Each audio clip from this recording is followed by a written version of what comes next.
What's up, my fellow Michiganians, Michiganders, whatever you happen to call yourselves? Welcome to Wolverine State Sports Talk, and today, let's talk about Jeff Blashill. So, when the offseason came around, I was very curious why the heck Steve Yzerman decided to extend Jeff Blashill. After all, this team, a couple of years ago, was the worst team in the league, one of the worst teams in NHL history, finishing with 39 points. Last season, better, but still not very good. You know, this guy's been here for 6 years, and we haven't accomplished a whole lot. So, what exactly does Steve Yzerman see in Jeff Blashill to give him an extension? Well, I think we have to look at this, why the team is bad. I don't think it has to do with Blashill really at all. In fact, it has more to do with the guys that helped build up this dynasty, unfortunately. Ken Holland and Mike Ilitch. And those guys did a great job taking this organization to heights that I hadn't seen since the 6-team days. Just absolutely incredible. But what they did late in their tenure hurt this organization for the whole decade. They signed... You see, here's the problem. They were too focused on keeping the playoff streak alive and not enough on player development, not enough on acquiring draft capital, not enough on getting young talent and really trying to build that culture. Instead, they were just trying to sign a bunch of old guys, old washed-up guys, to keep their playoff streak alive. Some examples, you look at Danny DeKeyser, Steve Weiss, Justin Abdelkader, Franz Nielsen, Danny DeKeyser, Darren Helm. All those guys, it's not necessarily that they were bad players, but their contracts were absolutely terrible. And the problem is that we were paying these guys to not even play. We had to buy out a lot of their contracts. And there's many, many more I could mention. Even a guy like Nicholas Kronwall, who was a great player for this organization, maybe we stuck with him a little bit too long. So the fact of the matter is Steve Yzerman and Jeff Blashill were not given a good set of cards. Yzerman was in a terrible cap situation when he took over this job, and this is really the first year that he's been able to kind of get out of it. And still, we're still locked up with Nielsen's deal, Abdelkader's deal. It's not as bad as it was in the past. And after this year, Abdelkader's the only guy we'll be paying every year, or the next 3 years, for about $1.5 million a year. So that's not too bad, at least. But in a league where the salary cap is super tight, unlike the NBA, you got to have all the cap space that you can get. And Holland really hurt this team with his moves. I'm just going to say it. As much as he helped the team, hurt the team late in his tenure, and part of it might have been Mike Ilitch instructing him to sign some of these big guys because, you know, Ilitch was about to pass and he wanted to see another championship before he died. I understand that, but unfortunately, kind of like the Tigers, it came with a cost. But you look at Steve Yzerman. He's been here for 3 years, hasn't had the capability to do too much with the cap situation, but with the room he does have, he's done a great job, I think. The Jacob Vrana trade, A++. The drafting so far seems like it's pretty good. Lucas Raymond, Moritz Seider.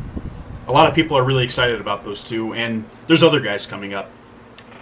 And then the trade with the Carolina Hurricanes goalie, I thought it was a great trade.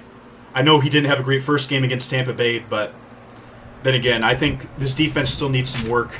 We need to wait for Evanson to develop, and hopefully some of the other guys we drafted, so that we can get this defense rocking. Because when you give up open shots like that, when you're giving up 40, 50 shots a game, you're going to have a hard time defensively. That's the one problem with this team right now, and that's kind of where we are right now, is we need to be better defensively at clearing the puck out, and that's just going to take time. We need guys to develop in the minor leagues. We need guys to be ready to come up in a year or two, and we'll see how they do. But so far, good moves from Steve Yzerman. So what exactly do we need to see in Jeff Blashill? Well, let's take a look at what he did before he came to Detroit. He actually, at the time, was considered a great hire, and I can understand why. So he won a USHL championship with the Indiana Ice, the junior team. Pretty good. Took Western Michigan from a 4-17 record to the NCAA tournament, above 500. Pretty good. And then he won the championship in the AHL with the Griffins. Very good. And also had 3 very strong seasons with them. So clearly, this guy's been a winner before.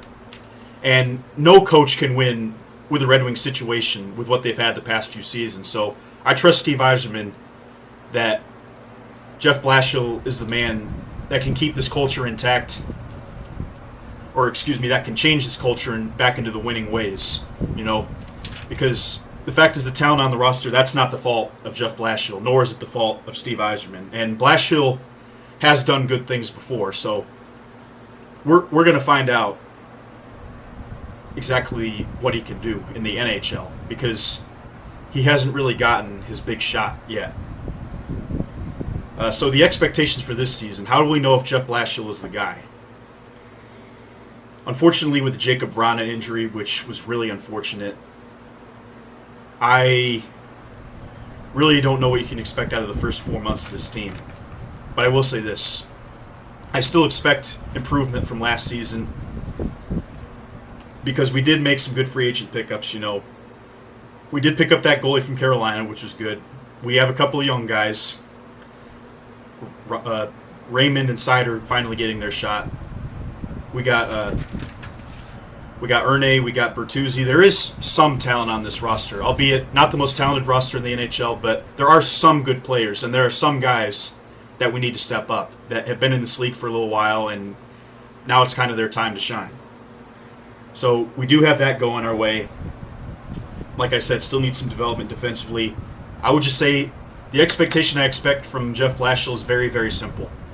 Improvement. Period.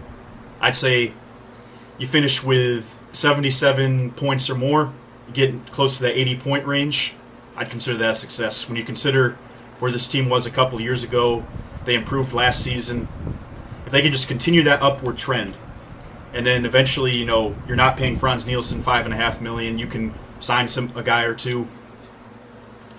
And the Red Wings also have $12 million of cap space this year, so they could definitely do something in the next year or two.